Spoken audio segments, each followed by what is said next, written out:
Well, the Olympic break is over and the trade freeze has been lifted. The trade deadline is about a week and a half away. The Red Wings, like the rest of the league, have had a complete reset. Practices resumed last week, and now players look refreshed and ready to go. Dylan Larkin is walking tall with his Olympic gold medal in tow. Seider and Raymond both drew praise for their performances and stayed healthy. And Simon Edvinsson is close to returning. The Olympic break could end up being exactly what this team needed before the final 24 games. This is your 7-Minute Wings.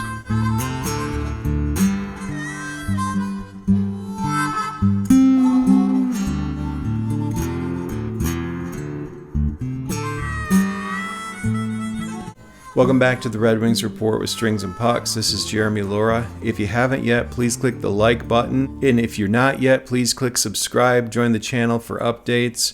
Head over to hockeyhotstove.com. I write the Red Wings column.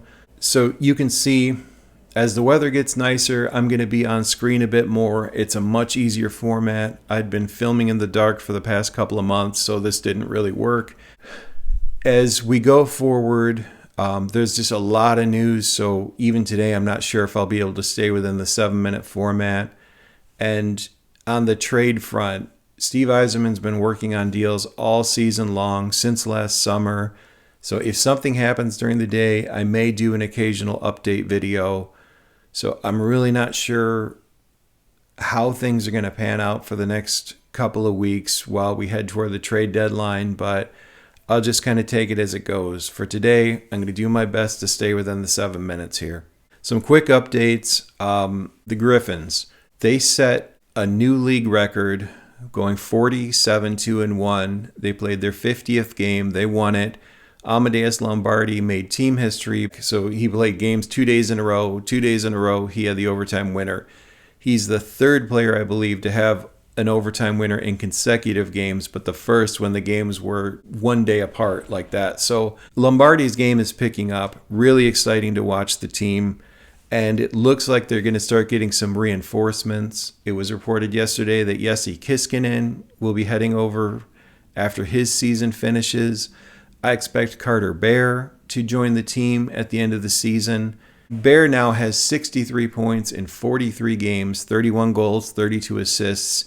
You remember Bear's season started a little slow as he was rehabbing from injury, but he's second on the team in points, and he's played 8 fewer games than the team leader. So I expect to see Kiskinen, Bear, and possibly Anton Johansson out of Sweden. You could have 3 guys joining the Griffins late in the year after their seasons are over. There's the potential for even more, but we'll see how it happens. I don't know if any of these players will get a look on the Red Wings squad and then go to Grand Rapids. It's all in flux, but for sure it sounds like Kiskinen will be joining Grand Rapids. And again, I expect to see Bear come over. He's already signed his ELC, so we'll see what happens there.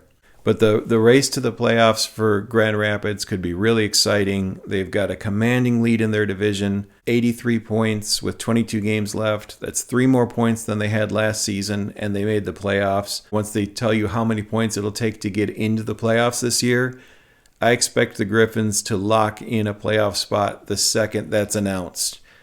So you could see the Griffins locked in for a playoff spot in early March here. But for the Red Wings, and kind of the lead on this, when I was looking at this year's schedule, I was comparing it to the return from the Four Nations last year. You remember Todd McClellan came in after Christmas. The team went on these great runs. They go from just struggling to being in contention for a playoff spot. Then the Four Nations break happens. They come back. Terrible return. And historically, I did a whole video on this. The final 24 haven't been great for Detroit for over the last decade. This year, all 3 guys seem healthy. Now, Larkin, he's still traveling with Team USA, and it's actually going to be tight getting him back for Thursday's game in Ottawa. But the difference in Larkin's return from last year when Team USA had a tough defeat to Canada in overtime, this year they're coming back with Olympic gold. Mentally, Larkin is probably feeling the best he's ever felt in his life in terms of hockey and maybe life in general. This is a huge event for him. So Larkin, Raymond, and Seider, They all look like they came back healthy from this one, and they all have a lot to be proud of. These three players, instead of a fall off, could end up playing their best hockey of the season down the stretch. If that's the case, this team should just be an absolute lock for the playoffs, and they could even be a surprise in round one. I don't know. You're getting Edvinsson back, it looks like. He hasn't officially been cleared, but he's been skating more and more. Axel Sandin-Pellikka, according to McClellan, he's completely reset. Remember, he's already played more than 20 more games than any season in his professional hockey life. He's 20. He'll be 21 March 11th. Last season, he played 46 games for the entire season. He's already played 58, plus training camp, plus the preseason. There's a lot of adjustments. The mental reboot is a huge thing. So I expect him to come back. He apparently is jumping on the ice right now. Casper had started to come on quite a bit more. The entire team's had a chance to rest. John Gibson, who'd been going heavy. Between the energy, the rest, the reset, and the three team leaders coming back, all with a lot to be proud of, this could be an incredible final stretch for Detroit.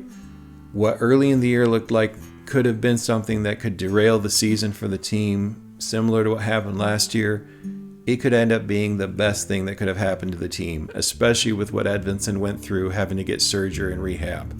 And then updates. The trade deadline is next Friday.